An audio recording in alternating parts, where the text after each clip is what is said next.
할렐루야. 6월 둘째 주 주일에 사랑하는 주은혜 가족분들께 문안드립니다.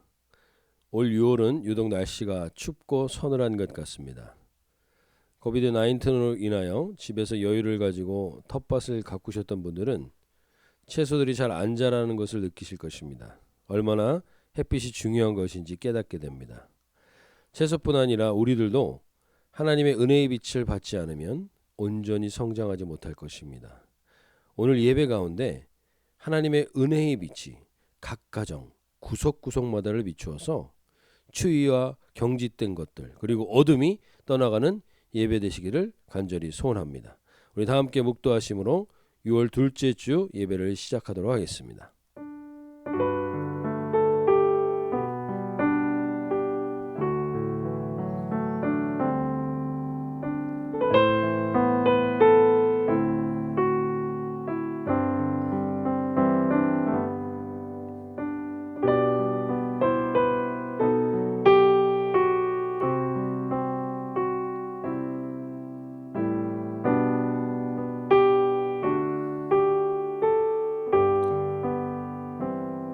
누구든지 목마르거든 내게로 와서 마시라. 나를 믿는 자는 성경의 이름과 같이 그 배에서 생수의 강이 흘러나오리라 하신 성령 하나님, 무엇보다도 우리 자신의 인생의 목마름을 정확히 알고 예수님 외에 다른 길이 없음을 알게 하셔서 성령 하나님을 간절히 찾는 예배 되게 하시고 그 가정들마다 은혜의 생수를 경험하는 예배가 되게 하여 주시옵소서.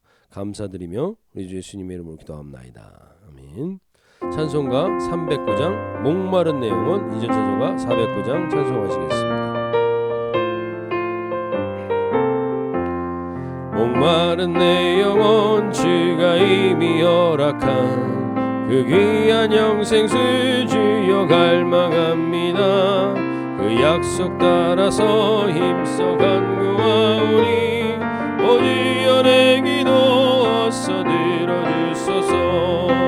예수의 사랑 예수의 사랑 바다 물결같이 내게 임하니 영광의 물결에 온전히 쌓여서 내 영혼의 기쁨 한량 없도다. 주 내게 약속한 큰 비 내려주시려 은혜의 저구름 건너편에 떠올라 그 귀한 징조가 내게 밝히 보이니 나 힘을 다하여 주께 간구합니다. 예수의 사랑 예수의 사랑 바다 물결같이 내게 임하니 영광의 물결에 온전히 쌓여서 내 영혼의 기쁨 한량 없도다.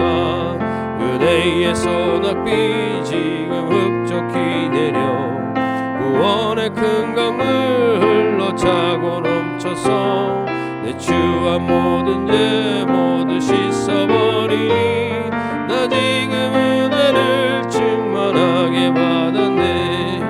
예수의 사랑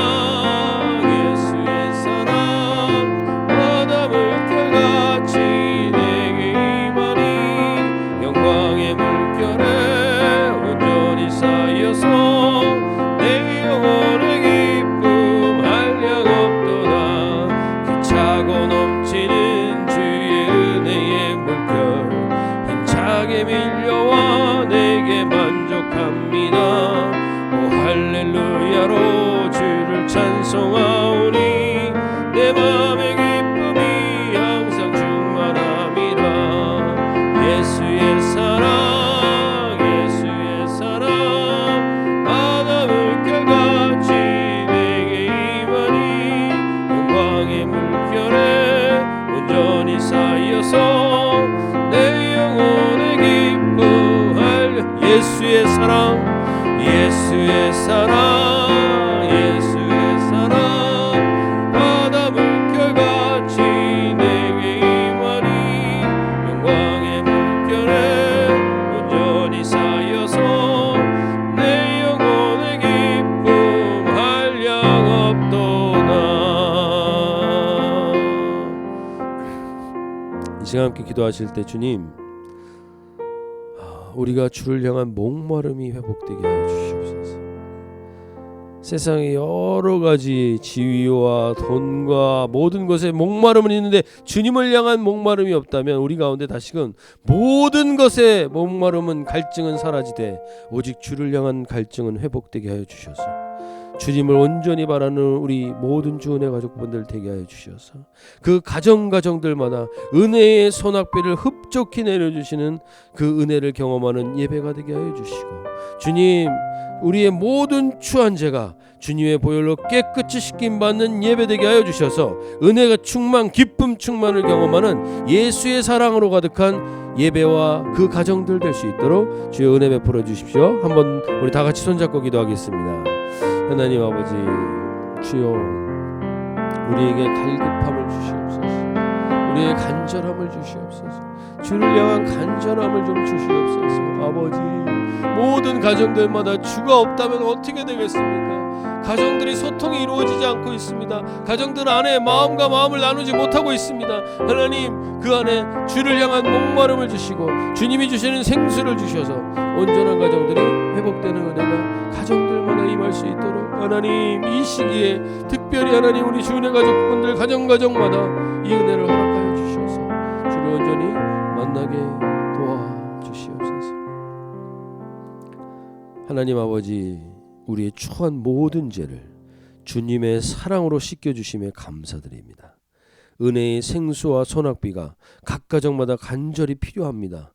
주여 은혜를 부어주셔서 각 가정마다 할렐루야 선포가 회복되게 하시고 충만한 기쁨을 맛보는 예배가 되게 하여 주시옵소서. 이 예배의 은혜와 기쁨이 모든 주은혜 가정마다 흘러넘치게 하여 주시고, 특별히 정부로부터 이제 재정적 지원들이 끝나가고 있는데 물질로 인한 어려움들이 없도록 하늘 문을 여시고 공급하시는 은혜를 허락하여 주시옵소서. 감사드리며 우리 주 예수님의 이름으로 기도하옵나이다.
어린이 여러분, 안녕하세요. 오늘은 여호와 말씀에 순종한 엘리야 이야기를 들려드리겠습니다. 여호와께서 엘리야에게 말씀하셨습니다. 여기를 떠나 동쪽으로 가서 요단강 동쪽으로 가서 들이 시냇가 그곳에 숨어 그곳 시냇물을 마셔라. 내가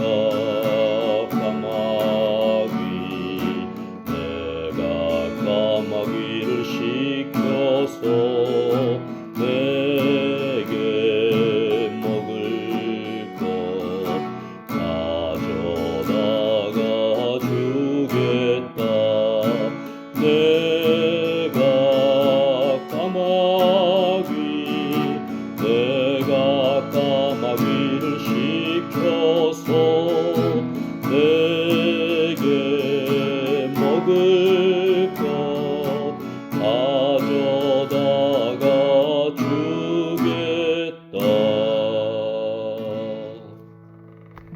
엘리야는 여호와께서 명령하신 대로 했습니다.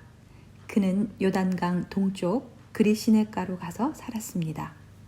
까마귀들이 엘리야에게 빵과 고기를 아침 저녁으로 가져다 주었습니다. 그리고 엘리야는 그곳 시냇물을 마셨습니다. 다 같이 기도하시겠습니다. 하나님 명령대로 따른 엘리야에게 하나님은 이제 저 외딴 그릿 시냇가에 가서 숨어 지내라고 말씀하십니다. 우리가 하나님 말씀에 순종한다고 해서 그것이 평안하고 안전한 삶을 보장하지는 않습니다. 그러나 하나님은 약속하십니다. 먹을 것을 주신다고. 까마귀를 보내서라도 생명은 보호해 주신다고. 우리는 어떻습니까? 하나님 말씀대로 살면 복받고 건강하고 평안하기만 할까요? 우리도 삶의 주인이신 하나님을 믿는다면 그분이 원하시는 저 외딴 곳, 외로운 곳, 척박한 곳이라도 가야만 하는데 과연 그럴 수 있을까요? 우리가 엘리야의 삶을 보면서 하나님을 더 잘 알게 하시고 하나님을 믿고 순종하는 게 어떤 것인지 잘 알게 해주시기를 원합니다. 우리 주 예수님 이름으로 기도드렸습니다. 아멘. 칠드런 스토리를 섬겨주신 김영진 권사님께 감사드립니다. 오늘 하나님께서 주시는 말씀은 열왕기상 17장 2절에서 5절까지의 말씀입니다. 열왕기상 17장 2절에서 5절까지만 먼저 읽겠습니다. 7절까지인데요. 7절까지 읽도록 하겠습니다. 제가 읽어드리겠습니다. 여호와의 말씀이 엘리야에게 임하여 이르시되 너는 여기서 떠나 동쪽으로 가서 요단 앞 그릿 시냇가에 숨고 그 시냇물을 마시라. 내가 까마귀들에게 명령하여 거기서 너를 먹이게 하리라. 그가 여호와의 말씀과 같이 하여 곧 가서 요단 앞 그릿 시냇가에 머물매 까마귀들이 아침에도 떡과 고기를 저녁에도 떡과 고기를 가져왔고 그가 시냇물을 마셨으나 땅에 비가 내리지 아니하므로 얼마 후에 그 시내가 마르니라. 아멘. 폼사라는 말을 들어보셨을 것입니다. 이게 영어와 한자를 섞어 만든 신조어죠. 근데 제가 군대에 있을 때 저희 부대에서 가장 많이 썼던 말입니다. 폼사. 그것은 폼에 살고 폼에 죽는다. 그런 노래도 있었던 것 같은데 폼나지 않으면 차라리 죽음을 달라는 것입니다. 지지해지는 것, 구차해지는 것, 그런 거 제일 싫은 것이죠. 많은 사람들이 이런 삶을 살고 싶어 합니다. 폼사의 삶을. 우린 지난주에 광야에서 훈련받은 엘리야가 담대하게 아합의 왕궁에 가서 선포하는 것을 보았습니다. 살아계신 하나님의 기름 부음의 기도의 응답을 가지고 폼나게 그들 앞에 가서 선포합니다. 이 폼나는 믿음의 선포는 그에게 목숨의 위협을 가져올 수 있는 일이었습니다. 왜냐하면 아합과 이세벨은 그를 죽일 수 있는 힘이 있었기 때문이죠. 죽으면 죽으리라 하면서 생각하고 멋있게 엘리야가 선포했습니다. 폼사한 멋있는 모습입니다. 내 말이 없으면 비가 오지 않을 거야. 역사의 변방이었던 그리고 주변인이었던 이 엘리야라는 사람이 갑자기 사람들의 주목을 받는 역사에 등장하는 그런 멋있는 장면입니다. 그런데 그 이후에 하나님은 엘리야에게 이렇게 말씀하십니다. 다시 한번 오늘 열왕기상 17장 2절 3절 보시면요. 여호와의 말씀이 엘리야에게 임하여 이르시되 너는 여기서 떠나 동쪽으로 가서 요단 앞 그릿 시냇가에 숨고라고 되어 있습니다. 1절의 멋있는 선포와 너무 대조적인 상황이 펼쳐집니다. 담대하고 멋있는 선포 이후에 하나님의 말씀이 임해서 능력과 역사가 펼쳐져야 되는데 그릿 시냇가라는 곳으로 가서 숨어 있으라고 말합니다. 1절에 폼사한 고백과 대조적으로 구차하게 숨으라고 하는 것. 아니 이렇게 바로 구차하게 숨을 것이라면 뭐 그렇게 담대하게 선포하라고 하신 것입니까? 그런데 이것이 우리가 그리스도인으로서 이 땅을 살아가면서 겪는 딜레마일 수 있습니다. 우리가 믿는 하나님이 전능하신 하나님이고 그분을 믿으면 모든 것이 만사 형통하는 것으로 드러나는 폼사의 삶을 살아야 되는데 오늘 엘리야처럼 숨는 자리, 구차한 자리, 그릿 시냇가로 이끌고 가실 때가 있다는 겁니다. 왜 그리로 이끌고 가십니까? 이유가 무엇일까? 훈련을 위해서인가? 우리는 지난주에 강야에서 기름 부음의 기도를 준비시키신 엘리야를 향한 하나님의 훈련을 확인했습니다. 엘리야는 이미 광야의 훈련을 받았는데 또 훈련을 받아야 되는 건가? 그 훈련을 강야의 훈련을 받고 와서 이 선포를 하면 여기서 어떤 결과를 반드시 볼 줄 알았는데 다시 또 훈련받는 장소로 부르신다는 것. 이것이 우리의 마음을 힘들게 할 수도 있습니다. 그리스도인의 삶은 계속 훈련인 건가? 뭐 이렇게 훈련이 많아? 피곤하다라는 생각도 들 수 있습니다. 전에 한국에 그레이스 교회를 개척한 우리 정재승 목사님이라는 분이 있는데 그분과 제가 친분 있게 지냈는데 그분이 한국에서 박신일 목사님 아는 지인분을 만났는데 그분이 이렇게 얘기했다고 합니다. 박신일 목사님과 10년 이상을 함께 했으면 고생이 많았겠네요. 제대로 훈련을 받았겠네요. 저도 10년을 박 목사님과 사역했으니까 훈련을 많이 받았다고 생각했습니다. 그러나 개척을 또 해보니까 내가 훈련을 다 끝낸 게 아니라는 것을 절실히 깨닫게 됩니다. 박 목사님도 그리고 많은 성도분들도 저를 많이 참아주고 인내해 준 것이라는 것을 깨닫게 됩니다. 그 중에서 특별히 겸손해졌을 거라고 했던 제 자신의 자아에 대한 착각, 세상과 나는 간 곳이 없고 구속한 주만 드러나는 것이라고 생각했는데 결코 이 자아가 그렇게 쉽게 죽지 않고 사라지지도 않는다는 것을 깨닫는 것. 선줄로 생각했던 착각. 이것을 깨닫게 되는 부분이 있었습니다. 꼭 아셔야 하는 것이 있습니다. 그것은 폼생폼사하는 모습 속에서는 자기를 부인하고 자아가 사라지는 죽음이 결코 경험될 수 없다는 것입니다. 죽음이라는 것이 없다는 것입니다. 자기를 부인하는 것도 없습니다. 저는 전에 선교한국이나 큰 기도 모임 때마다 그런 기도를 한 적이 있습니다. 대한민국이 선교를 주도하고 선도하는 대표국가가 되게 해달라고. 이왕 믿을 거라면 그렇게 주도하고 폼나게 주님께 영광을 돌리고 싶다고. 많이 베풀고 어렵고 힘든 나라를 돕는 그런 나라가 되게 해달라고 기도 많이 했습니다. 그런데 제가 이번에 다시 한번 묵상해 보면서 우리의 기도 안에도 이 폼생폼사가 얼마나 많이 자리 잡고 있는가 돌아보게 됩니다. 이번 주 한 집사님과 교제를 하면서도 그런 얘기를 나누었는데요. 방언을 받아도 나다다다 하는 이런 방언 말고 좀 이쁘고 폼나는 랭귀지 방언을 받게 해달라는 그런 기도를 한다는 거죠. 저도 그랬던 것 같습니다. 폼나는 것을 사모하는 것에는 무엇보다도 죽지 않는 내 자아가 살아남아 있는 것입니다. 기도를 하면서도 우리는 이기적이 될 수 있습니다. 그렇게 진정한 부흥이 임하는 기름 부음의 기도의 훈련을 받기 위해서 반드시 거쳐야 하는 곳이 있는데 그것이 바로 그릿 시내가라는 곳입니다. 그릿 시내의 정확한 위치는 지금도 모릅니다. 그러나 이 그릿의 히브리 발음은 원래 케리트입니다. 케리트. 그 케리트라는 그 어원은 카라트라는 단어에서 왔는데 그 카라트라는 단어는 고립시키다, 잘라내다라는 동사입니다. 즉 다른 사람들과의 관계나 언약의 축복으로부터 고립시키다 또는 나무를 잘라내다와 같은 의미로 쓰인다는 것입니다. 즉 그릿 시내가는 바로 폼생폼사를 좋아하는 우리 세상의 눈과 평가와 인정으로부터 고립되는 자리입니다. 그리고 자아를 그럴듯하게 보이게 하는 자아의 쓴뿌리를 잘라내는 자리입니다. 이 그릿 시내가의 자리는 그래서 한 번 거치고 끝나는 자리가 아니라 우리의 인생 가운데 늘 반복되는 하나님께서 부르시는 자리일 수 있습니다.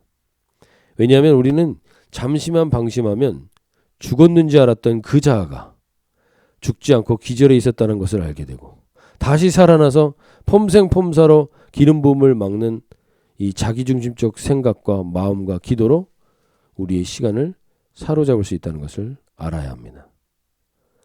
세상의 칭찬과 격려와 속임수에 넘어가서 기도마저도 우리는 이기적이 될 수 있는 그러한 우리의 자아를 정확하게 알아야 한다는 겁니다. 그리고 그 자아가 온전히 주님 앞에서 훈련되는 자리가 바로 그릿 시내가 그 고립의 자리, 잘라내는 그 자리라는 것입니다.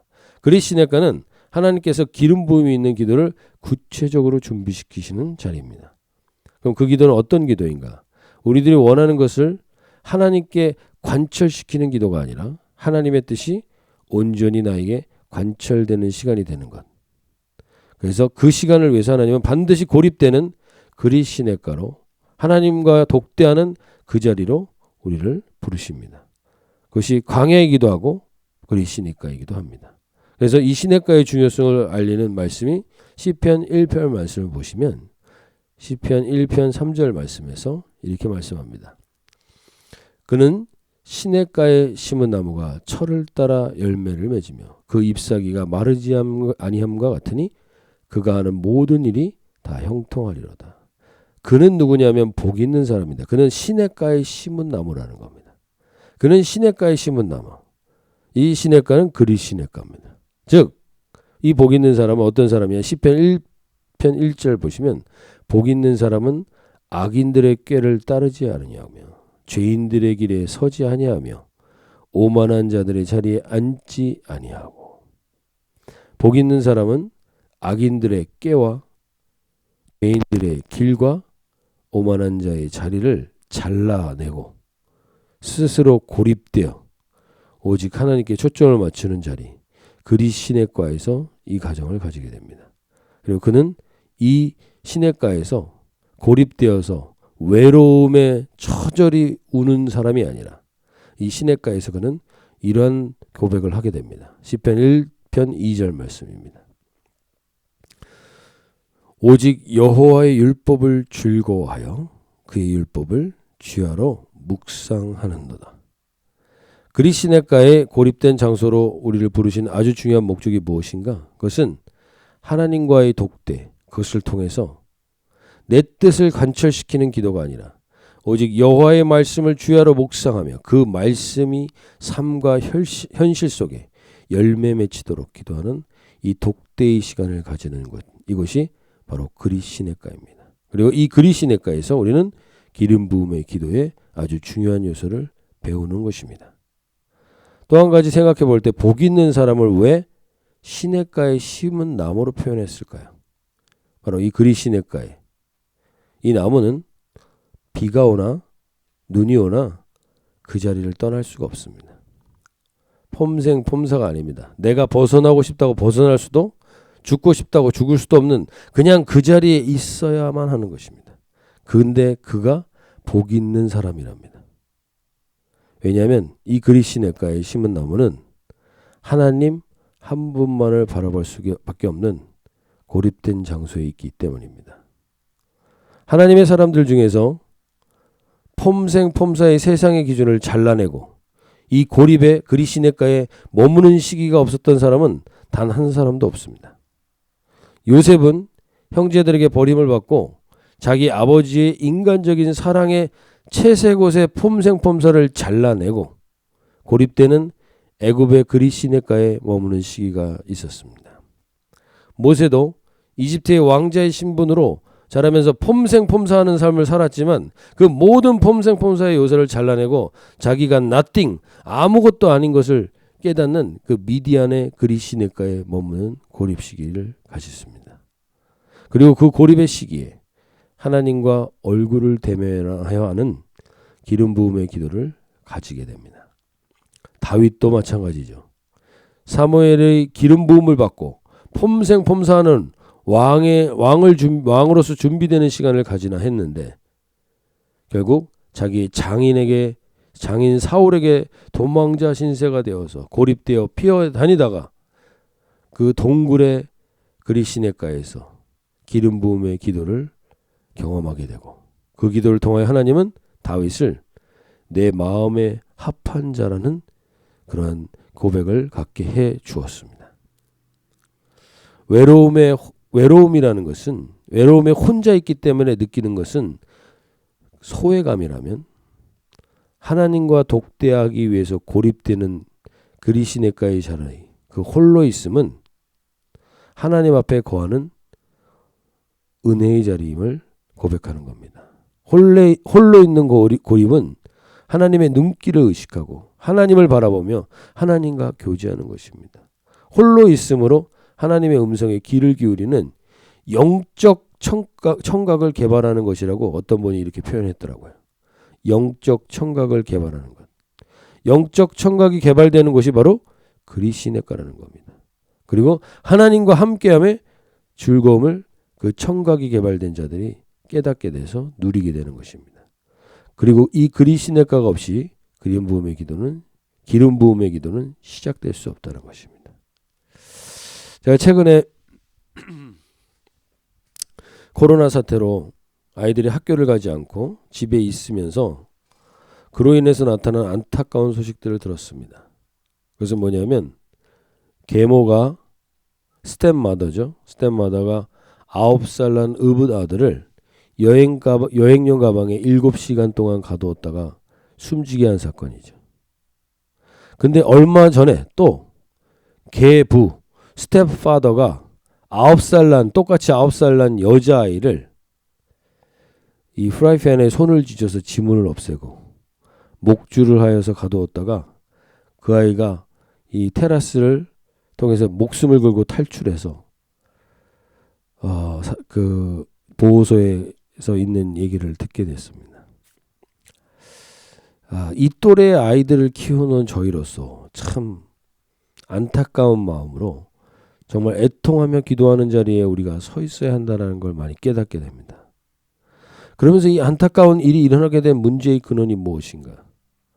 그것은 가정이라는 겁니다. 이 모든 상황이 바로 가정의 깨어짐으로 말미암아 빚어지는 상황이 되었다는 것이죠. 우리가 이 가정의 회복을 위해서 하나님이 우리 교회를 세우셨고 이것이 하나님의 마음인데 이 하나님의 마음을 알고 우리가 먼저 기름 부음의 기도를 가지고 이런 안타까운 현실을 놓고 기도하는 시간들을 가져야 되겠다. 그리고 이 기름 부음의 기도로 가정들을 덮어야 되겠다는 소원을 가지게 됐습니다. 그러던 중에 제가 어떤 한 연예인의 결혼 이야기를 듣게 됐는데 그 연예인은 원래 결혼을 하려고 하지 않았습니다. 왜냐하면 깨어진 가정에서 자랐기 때문입니다. 아버지와 어머니가 어릴 적에 이혼을 하고 그래서 결국 그는 결혼을 하고자 하진 않았지만 한 자매가 마음에 들어서 이 자매와 결혼을 해야 되나라는 것을 고민하고 있을 때 결국 이 연예인은 어머니가 키웠는데 어머니 밑에서 자랐는데 그래도 결혼 전에 아버지를 한번 만나야 된다는 그 어머니의 조언을 따라서 그 아버지를 만나고 아버지 친척들을 만나게 됩니다. 근데 그 아버지 친척들을 만났을 때 오랜만에 만난 그 자리에서 처음에는 분위기가 좋았지만 술을 같이 마시면서 서운한 이야기를 하고 이 가정의 치부스러운 이야기들을 그 자기 여자친구 앞에서 다 듣는 상황들을 겪게 됩니다. 그러면서 이 연예인이었던 이분이 결혼을 하고 싶지 않다는 마음이 다시 사로잡게 됐는데 그때 그 여자친구가 이런 말을 했답니다. 내가 오빠를 만나서 행복해지려고 오빠를 만나는 게 아니라 불행해도 오빠가 있으면 괜찮을 것 같아서 함께 있으면 괜찮을 것 같아서 내가 결혼을 하려고 한다라는 얘기를 듣고 나서 자기가 결혼을 결심하게 됐다는 겁니다. 제가 그 말을 듣는데 갑자기 그런 마음이 들었습니다. 행복하기 위해서 행복하기 위해서 함께하는 게 아니라 불행해도 함께하는 것에 초점을 두는 것. 즉 행복과 불행은 어떠한 상황이나 환경으로 오는 게 아니라 함께하는 것에 대한 만족을 아는 자가 누리는 것이 행복이 아닌가 이런 생각을 해보게 됐습니다. 무엇보다도 가족들이 함께하는 것이 불편해하고 부담스럽고 어색한 가정들이 너무 많아지고 있습니다. 이러한 안타까움 속에서 우리가 함께함의 소중함을 깨닫게 되는 은혜가 특별히 우리 주은혜 가족분들 가정 가운데 있기를 원합니다. 이 코로나 바이러스로 인해서 우리가 함께하는 시간들이 많아지면 많아질수록 함께하는 게 너무 힘드네, 함께하는 게 너무 부담스럽네, 함께하는 게 어렵네가 아니라 함께하는 것만으로 이 소중함을 깨닫는 그런 은혜가 있어야 될 것 같습니다. 아이러니한 말인 것 같지만 불행해도 함께 있으면 괜찮을 것 같은 존재와 함께하는 것이 가장 행복한 것입니다. 함께의 소중함을 아는 것을 우리 모든 주은혜 가족분들이 누리시길 원하는데, 특별히 무엇보다도 이 그릿 시내가에서 엘리야는 고립되어 있습니다. 함께할 존재가 오늘 우리가 본문을 읽었던 것처럼 까마귀밖에 없습니다. 까마귀만 왔다 갔다 합니다. 그런데 이 고립에서 엘리야는 신실한 하나님과 함께함의 행복을 경험하는 기름 부음의 기도를 체험하게 됩니다. 이 함께함의 기쁨을, 이 함께함의 은혜를, 함께함의 풍성한 기름을 경험하는 것, 이 기름 부음의 기도를 가지기 위해서 그릿 시내가는 필수 코스라고 보셔야 합니다. 단순히 이 고립의 과정은 엘리야만 가진 것이 아닙니다. 하박국 선지자도 동일하게 이렇게 고백합니다. 하박국 선지자는 우리가 오늘 들은 것 같은 이 세상의 패역함의 소식을 듣고 하나님께 이렇게 기도합니다. 하박국 1장 2절에서 여호와여, 내가 부르짖어도 주께서 듣지 아니하시니 어느 때까지리까? 내가 강포로 말미암아 외쳐도 주께서 구원하지 아니하시나니 어찌 아니하시나이다. 그러면서 1장 3절에서 이렇게 해야죠. 어찌하여 내게 죄악을 보게 하시며 패역을 눈으로 보게 하시나이까? 겁탈과 강포가 내 앞에 있고 변론과 분쟁이 일어났나이다. 이 세상 무슨 소망이 있습니까? 하나님, 내가 그렇게 하나님께 외쳤는데 이 세상 가운데 왜 하나님의 하나님 되심을 보여주시지 않습니까? 라고 간절히 부르짖었을 때 아무 응답이 없었지만 이랬던 하박국, 폼생폼사하게 하나님의 살아계심을 보여주십시오라고 얘기했지만 그 하나님의 부재가 있는 것 같은 상황 속에서 하박국은 그릿 시내가와 같은 고립의 장소에 계속 머물게 됩니다. 그리고 거기서 그는 하나님을 비로소 엘리야가 하나님을 만났던 것처럼 더 깊이 독대하고 만나게 됩니다. 그리고 나서 그는 이런 고백을 합니다. 하박국 3장 17절 말씀. 비록 무화과 나무가 무성하지 못하며 포도나무에 열매가 없으며 감람나무에 소출이 없으며 밭에 먹을 것이 없으며 우리의 양이 없으며 외양간에 소가 없을지라도. 하박국 3장 18절을 함께 읽어볼까요? 나는 여호와로 말미암아 즐거워하며 나의 구원의 하나님으로 말미암아 기뻐하리로다. 아멘. 하박국 선지자도 이 그릿 시내가에서 깨달은 게 무엇인가? 그것은 무화과 나무가 무성한 게 행복이 아니라는 걸 안 겁니다. 포도나무의 열매가 폼나게 나는 것, 그래서 그것 소출로 폼생폼사하는 게 인생의 행복이 아니라는 걸 안 것입니다. 인생의 행복이라는 것은 여호와로 말미암아 즐거워하며 나의 구원의 하나님으로 말미암아 기뻐하는 이 하나님과의 함께함의 기쁨을 경험하는 이 현장, 하나님과 함께하는 것, 그것이 어떠한 상황보다도 더 중요하다는 것을 깨달은 그 현장, 그 현장에서 행복이 시작된다는 것을 하박국은 알게 된 겁니다. 하나님과의 그릿 시내가에서의 독대는 하나님과 함께하는 것이 모든 행복의 근원임을 아는 것입니다. 폼생폼사를 잘라내는 고립의 자리에서 하나님과의 독대를 경험한 사람은 이 함께함으로써의 행복을 반드시 경험할 수 있게 된다는 겁니다. 이것이 다른 사람과 함께함으로 행복으로 또 연결되는 겁니다. 엘리야는 혼자만 이 독대 속에서 하나님 여호와로 말미암아 즐거워하는 기쁨을 경험하고 자기만 만족하고 끝나지 않습니다. 그리고 나서 결국에는 사르밧 과부의 가정으로 가서 그 가정과 사르밧 과부의 가정과 이 행복과 은혜의 기름 부음을 나누게 됩니다. 결국 우리가 하나님과 함께함으로 행복함을 그릿 시내가에서 깨닫게 된다면, 그 독대를 경험하게 된다면 그것은 우리가 주변을 다시 은혜롭게, 주변을 행복하게 만드는 통로도 될 수 있다는 것입니다. 전 이것이 이 시대의 가정 안에 회복되기를 정말 마음 모아 기도합니다. 특별히 우리 주은혜 가족분들의 가정마다 서로 함께하는 것만으로 정말 괜찮다고 얘기해주고 함께하는 것의 소중함을 깨달아서 그 소중함을 표현하는 가정들이 되셔서 우리가 서로 함께하는 것이 기쁨을 깨달아야 되는데 그것은 먼저 하나님과 나하고 함께하는 기쁨을 누려야만 진짜 그 행복을 나눌 수 있게 됩니다. 그리시네가는 결국 하나님과 함께하는 것만으로 충분한 만족을 누리고 하나님과 독대의 시간을 갖는 고립의 장소인데, 이 고립의 장소에서 받은 행복은 반드시 내 주변 사람과 함께 나누게 되는 것입니다. 이 그리시네가는 우리 인생 가운데 언제나 늘 존재하게 됩니다. 그리고 하나님은 우리를 이 그리시네가로 특별히 부르시는 시기가 있습니다. 바로 이 코로나 바이러스도 우리를 하나님이 그리시네가로 특별히 부르시는 시간입니다. 이 시간에 하나님과 함께함으로 난 여호와로 인하여 즐거하리로다. 나는 여호와로 말미암아 즐거하며 나의 구원의 하나님으로 말미암아 기뻐하리라. 이 한 주간에 한번 이 고백을 하나님과 고립된 장소에서, 독대하는 장소에서 한번 경험해 보시는 우리 모든 주은혜 가족분들이 되시길 바랍니다.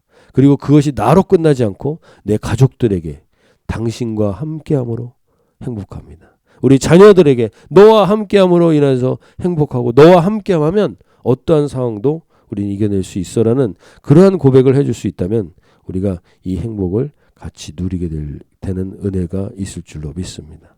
이 하나님과의 독대, 그리시네가, 이 자리에서 주님을 온전히 만나실 수 있길 바라고, 또 한 가지 우리가 이 그리시네가에서 배우게 되는 것은 무엇이냐면, 하나님께서 이 그리시네가에서 우리가 읽었던 본문처럼 까마귀를 통하여서 생계를 유지해가는 것을 경험하게 한다는 겁니다. 내가 할 수 있는 게 없고 까마귀를 통해서 생계를 유지해가는 이 비참함의 현장입니다. 까마귀는 레위기 11장이나 신명기 14장에서 보면 가증하고 부정한 짐승이니까 먹지 말라고 분명히 얘기합니다. 특별히 까마귀는 죽은 동물을 먹는 새입니다. 죽은 동물을 먹는 새이기 때문에 조류의 하이에나라고 볼 수 있는 것이죠. 거기다가 까마귀는 우리나라에서도 그렇지만 이 이스라엘에서도 길조가 아니라 흉조를 상징하는 이 동물입니다. 그런데 그렇게 가증하고 부정한 짐승, 정말 하찮게 여기는 이 짐승을 통해서 생계를 유지하라고 말합니다. 이 명령을 들을 때 얼마나 이 명령에 순종하는 게 쉽지 않을까. 그런데 하나님이 말씀하시는 겁니다. 부정하다 부정하지 않다 네가 결정하지 말라는 겁니다. 하나님이 그 모든 것을 주관하신다는 겁니다. 그러면서 저 갑자기 저에게 그런 마음이 들었습니다. 만약에 하나님이 저에게 이 홈리스들에게 가서 얻어먹고 있으라고 한다면 내가 과연 순종할 수 있을까? 엘리야의 이 순종은 생각보다 어려운 순종입니다. 그러나 엘리야는 그 말씀에 순종합니다. 그런데 하나님께서 왜 이렇게 비참한 상황을 우리 그리시네가를 상황에 우리를 몰아가시며 그리시네가의 이 부르심을 자꾸 요구하실까? 그것은 우리가 나는 다르다는 생각을 가지고 있는 것이 정말 쉽게 깨지지 않기 때문입니다. 우리가 양과 염소의 비유에서도 나누었지만 우리는 선을 베풀고 선행을 베풀면서도 염소가 될 수 있다고 말씀드렸습니다.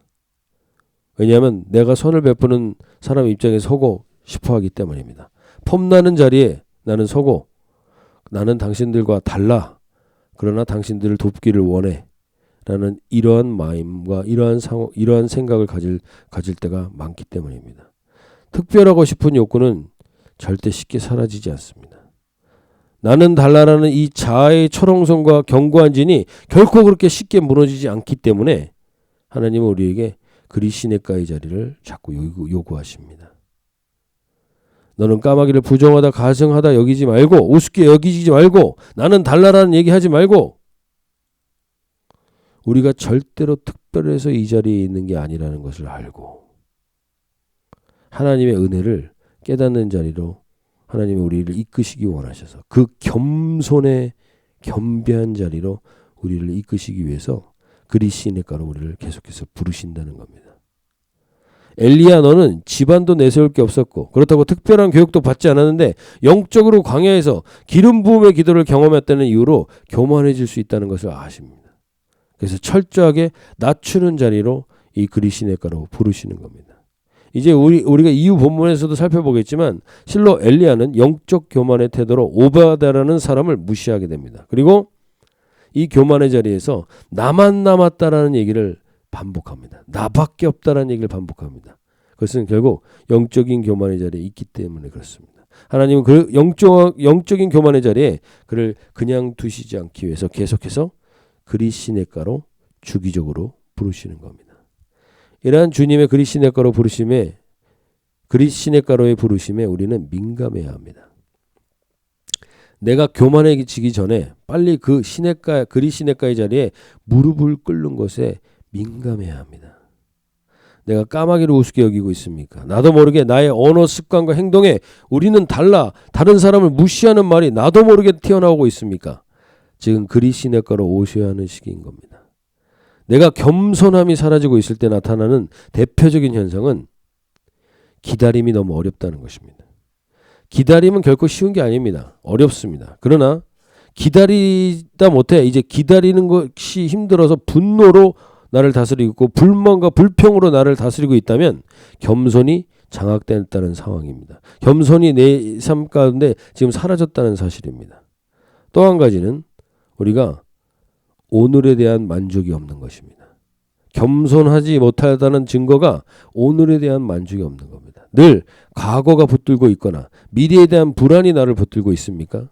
그래서 오늘을 자족하지 못하고 있습니까? 그렇다면 이제 내 자아가 지금 겸손하지 않은 상태입니다. 겸비하지 않은 상태입니다. 이러한 상황에 있는 겸손하지 않고 겸비하지 않은 자아에 있는 상태, 이러한 상황에 있는 하나님 우리를 그리시네가로 부르시는 겁니다.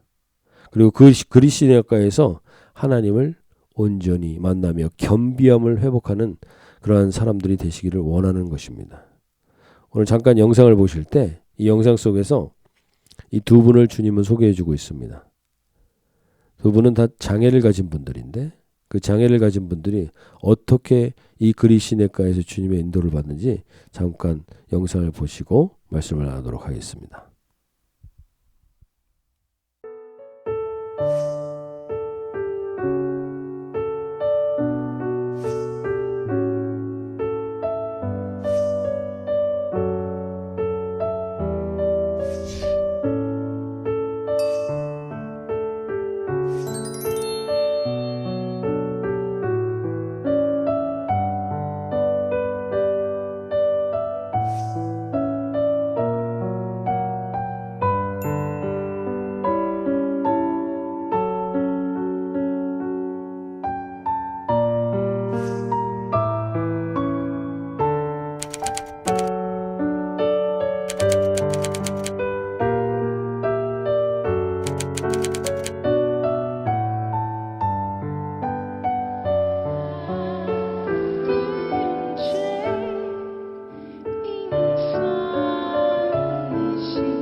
But I have a voice that I can sing with. And it doesn't matter, even if you don't have money, or if even you don't have knowledge, or even if you don't have a perfect body.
네, 이 영상 속에 이 두 분을 보면서 저도 좀 부끄러운 마음이 들었습니다. 영적인 장애가 더 문제입니다. 육신의 장애보다. 그리고 이 영적인 장애의 핵심은 교만입니다. 이 교만이 있는 사람은 사실 육신이 멀쩡해도 장애로 살아가고 있는 겁니다. 또 한 가지는 우리가 영적인 또 하나의 장애는 뭐냐면 과거에 얽매여서 후회하는 삶을 살기에 오늘을 자족하지 못하며 사는 것입니다. 동시에 미래에 대한 염려 때문에 오늘을 감사하며 살지 못하는 것, 이런 것도 다 영적인 장애인 것입니다. 우리가 온전한 겸손의 자리에 있을 때 우리는 기다릴 수밖에 없습니다. 내 뜻대로 되는 것이 아니라는 걸 알기 때문입니다. 영적 속의 주인공들을 보십시오. 뭐 하나를 하는데 몇 년이 걸립니다. 우리가 몇 달이면 할 일을 이들은 몇 년이 걸립니다. 옷을 입는데 12년이 걸렸답니다. 이게 기다릴 수밖에 없는 겁니다. 그리고 그 겸손한 삶을 살아가는 사람들은 오늘에 만족하며 삽니다. 이 레나 마리아라고 아까 마지막 영상에 봤던 그 가스펠 가수는 자기가 가장 좋아하는 성경 구절이 데살로니가 전서 5장 16절 17절이랍니다. 한번 읽어보실까요? 데살로니가 전서 5장 16절 17절 우리 너무나 잘 아는 말씀 아닙니까? 항상 기뻐하라. 쉬지 말고 기도하라. 5장 18절을 이렇게 얘기하죠. 범사에 감사하라. 이것이 그리스도 예수 안에서 너희를 향하신 하나님의 뜻이니라. 저는 이 말씀 참 어려운 말씀이라는 거 알고 있습니다. 어떻게 항상 기뻐하며 어떻게 쉬지 않고 기도하며 어떻게 범사에 감사합니까? 근데 이것이 너희를 향한 하나님의 뜻이라고 하나님은 우리에게 말씀하십니다. 그리시네가는 바로 이것을 배우는 자리입니다. 레나 마리아가 이 고백을 한 것이 저는 사람들에게 그냥 보여주고 싶어하는 어떤 멋있는 모습으로 이 고백을 한 게 아니라는 걸 보게 됩니다. 레나 마리아는 실제로 기도하지 않으면 살아갈 수가 없습니다. 근데 그 기도 속에서 하나님을 만났기에 그는 기뻐합니다. 그리고 내가 이것을 이 오른발로 할 수 있다는 것만으로도 감사하는 삶을 실제로 살아가는 사람이 그 고백을 하게 되니까 이 고백은 추상적인 고백이 아니라 실제적인 고백이구나라는 걸 깨닫게 됩니다.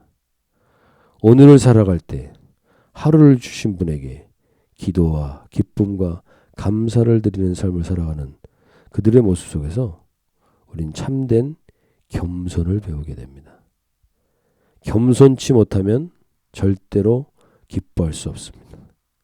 내 안에 겸손이 사라졌다는 건 내가 기도하지 않고 있다는 겁니다. 내 안에 겸손이 사라졌다는 건 내가 감사하지 않고 있다는 겁니다. 그러면 우리는 하나님의 뜻을 이루어 드리지 못합니다. 이 겸손을 깨닫지 못하면 절대로 기름 부음의 기도는 온전히 터져나올 수가 없습니다. 하나님께서 우리에게 이 겸비의 자리로 우리를 초대하십니다. 그것이 그리시네가입니다. 어려울 것 같죠. 힘들 것 같죠. 그러나 이 자리에서만 우리는 참된 기쁨과 참된 기도와 참된 감사를 회복할 수 있게 됩니다. 저와 여러분이 이번 한 주간 살아가실 때 하나님 앞에 이 기쁨의 통로가 되시길 바랍니다. 히브리서 13장 8절에서 하나님은 이것을 반드시 깨닫게 하시길 원합니다. 그것은 예수 그리스도는 어제나 오늘이나 영원토록 동일하십니다. 그 영원토록 동일하신 분이 우리와 동행하십니다. 그분 앞에 겸손히 엎드릴 때 우리는 이 땅 가운데 참된 자유와 기쁨을 회복하게 되는 것입니다. 지금 그리시네가에 숨어 살고 있는 분이 있습니까? 화려함이 아니라 소박함 속에 사는 분들이 있습니까? 박수갈채는 사라지고 외로움 속에 살고 있는 분들이 있습니까? 풍요로웠던 것들이 말라가고 그토록 자랑스러웠던 건강이 쇠약해지는 것을 경험하는 분들이 있습니까? 너무 낙심하지 마시기 바랍니다. 하나님이 바로 그 외로움 가운데, 그 모자람 가운데 함께 어제나 오늘이나 영원토록 동일하게 함께하여 주셔서 우리에게 소망을 가져다 주실 것입니다. 그리시네가에서 하루하루 하나님의 인도를 받아가며 하나님이 주신 사명과 꿈을 가슴에 품고 살 때 우리가 진정한 사명의 부르심을 따라서 기쁨으로 이 땅 가운데 예수님과 동행하는 예수님의 사명을 감당하는 소망이 있는 삶으로 살아가게 될 줄로 믿습니다. 예수님은 결코 우리를 버리지 않으시고 떠나지 않으십니다. 그 예수님은 그 사랑을 통해서 세상을 이기고 사명을 완수하는 삶을 살아갈 수 있도록 우리에게 소망과 힘을 주실 줄로 믿습니다. 아무것도 두려워하지 마시고 그분 앞에 나아가는 이번 한 주간이 되시기를 소원합니다. 우리 이 찬양하고 기도하길 원합니다. 아무것도 두려워하지 말라. 주 너의 하나님이 지켜주십니다. 놀라지 말고 겁내지 말라. 주님이 나를 지켜주시며 주님이 내가 지칠지라도 주님이 나와 함께 하시는 자리로 부르신 것이 그리 시냇가입니다. 아무것도 두려워하지 마시기 바랍니다. 아무것도 두려워 말라. 주 나의 하나님이 지켜주시네. 놀라지 말라. 겁내지 마라. 주님 나를 지켜주시네. 아무것도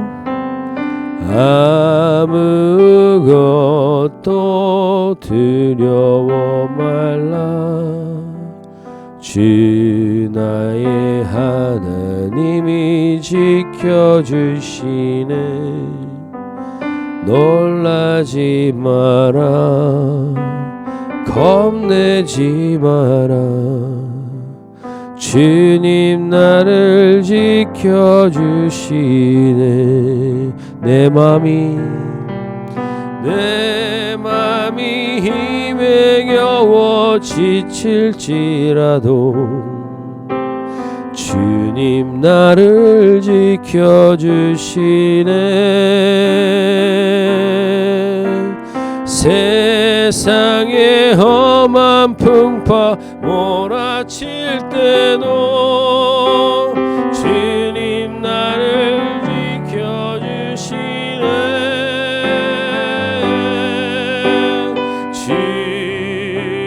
주님은 나의 산성, 주님은 나의 요새, 주님은 나의 소망,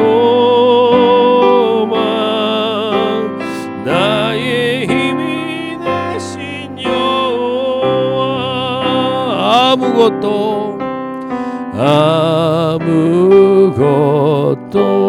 두려워 말라.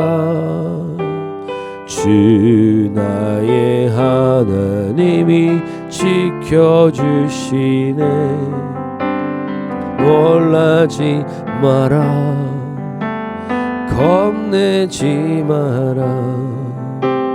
주님 나를 지켜주시.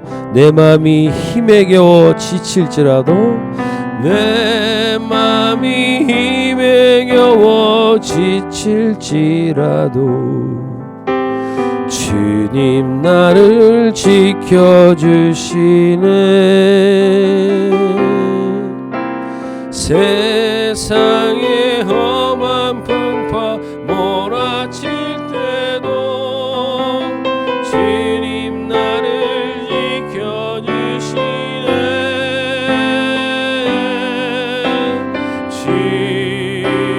주님은 나의 산성, 주님은 나의 요새, 주님은 나의 소망, 나의 힘이 되신 여호와. 주님은 나의 산성, 주님은 나의 산성, 주님은 나의 요새, 주님은 나의 소망, 나의 힘이 되신 여호와. 주가 일하시네. 주가 주가 일하시네 주가 일하시네 주께 아끼지 않는 자에게 주가 일하시네 주가 일하시네 신뢰하며 걷는 자에게 주가 일하십니다. 주님이 주가 일하시네 주가 일하시네 주께 아끼지 않는 자에게 주가 일하시네 주가 일하시네 신뢰하며 걷는 자 다시 한번 선포합니다. 주님이 결국엔 일하실 것입니다. 주가 일하시네 주가 일하시네 주께 아끼지 않는 자에게 주가 일하시네 주가 일하시네 신뢰하며 걷는 자에게 이 시간 함께 기도하실 때 주님 지금 너무 초라해 보이는 그리 시냇가의 자리에 있으십니까?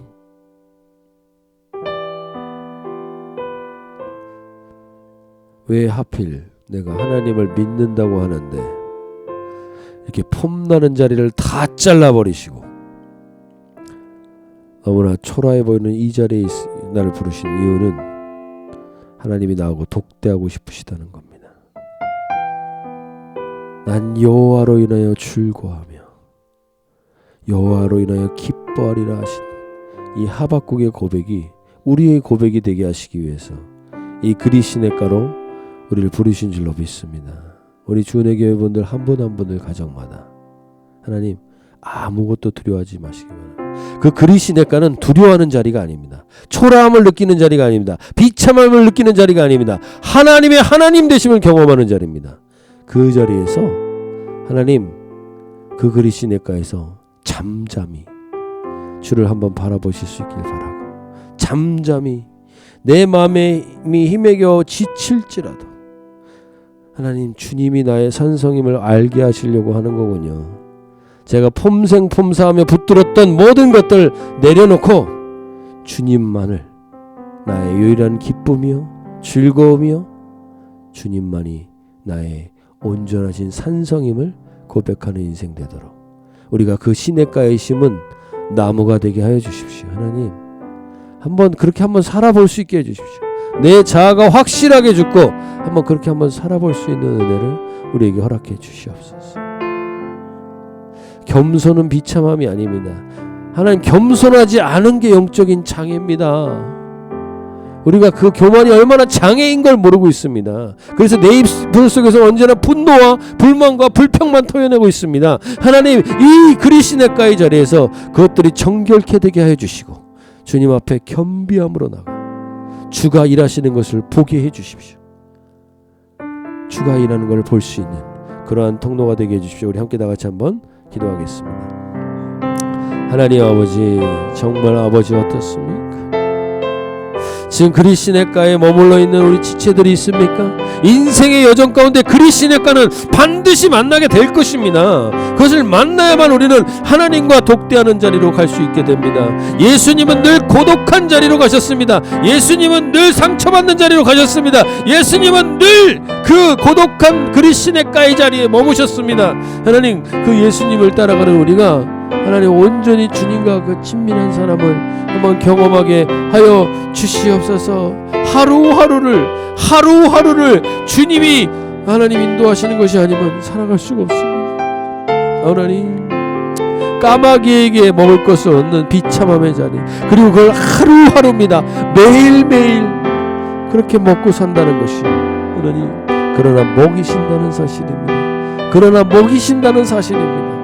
하나님 그것을 알게 해주셔서 하나님 이 자리로 우리를 불러주셔서 모든 주은혜 가족분들 가운데 두려움이 사라지게 해주시고 하나님 지치고 곤비함이 사라지게 해주시고 주님을 소망으로 붙들고 주님으로 인하여 난 여호와로 말미암아 예수 그리스도는 어제나 오늘이나 영원토록 동일하십니다.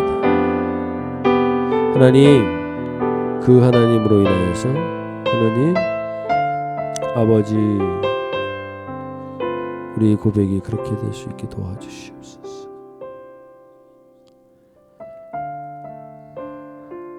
하나님 아버지, 우린 초라함을 참 싫어합니다. 그리고 구차함을 너무 힘들어합니다. 그러나 하나님 아버지, 우리 인생 가운데 가장 중요한 것은 하나님과 함께 하는 것만 있다면 구차해도 좋습니다.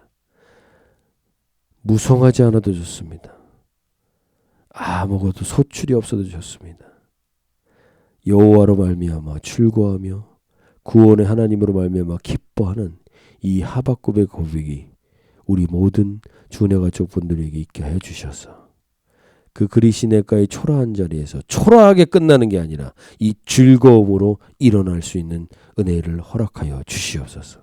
하나님, 특별히 우리 모든 주은혜 가족분들에게 명확히 알게 하여 주시옵소서. 예수 그리스도는 어제나 오늘이나 영원토록 동일하신 그 예수님은 늘 우리와 동행하실 줄로 믿습니다. 그리고 그 예수님은 늘 그리시네가에 계셨습니다. 거기서 하나님과 독대하는 시간을 늘 우선순위에 두셨습니다. 그 주님을 따라 우리도 매일매일 주님과 동행하는 그 영원토록 주님과 기쁨과 쉬지 않고 기도함과 범사에 감사함으로 동행함으로 인하여서 하나님의 뜻을 이 땅 가운데 이루는 우리 모든 주은혜 가족분들이 되도록 은혜 베풀어 주시옵소서. 감사드리며 우리 주 예수님의 이름으로 기도하옵나이다. 아멘. 주기도문으로 예배 마치도록 하겠습니다.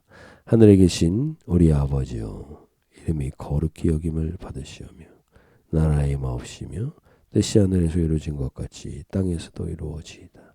오늘날 우리에게 일용할 양식을 주옵시고 우리가 우리에게 죄 지은 죄를 사하여 준 것 같이 우리의 죄를 사하여 주옵시고 우리를 시험에 들게 하지 마옵시며 다만 악에서 구하옵소서.